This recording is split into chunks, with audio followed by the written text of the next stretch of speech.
এটা হচ্ছে সড়ক পথ, এটা হচ্ছে খালেদা জিয়ার আমলে তৈরি। আর রেলপথের ব্রিজ হচ্ছে একটা ব্রিটিশ আমলে, আর একটা জননেত্রী শেখ হাসিনার আমলে।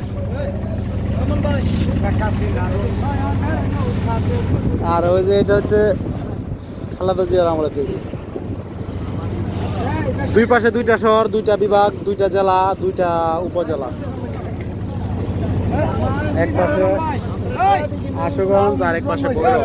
ভৈরব কিশোরগঞ্জ জেলা, আর আশুগঞ্জ হচ্ছে ব্রাহ্মণবাড়িয়া জেলায় অবস্থিত। আর এখানে এসে সবচেয়ে বড় জাহাজ দেখতে পাচ্ছি। আর একটা হচ্ছে এখানে ভৈরব বাজার, একবারে নদীর পাড়ে অবস্থিত।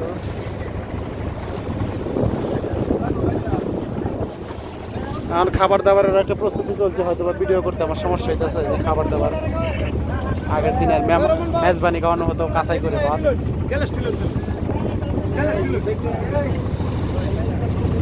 এই হচ্ছে আশুগঞ্জ সার কারখানা নাকি বিদ্যুৎ, তাপ বিদ্যুৎ কেন্দ্র মনে করি।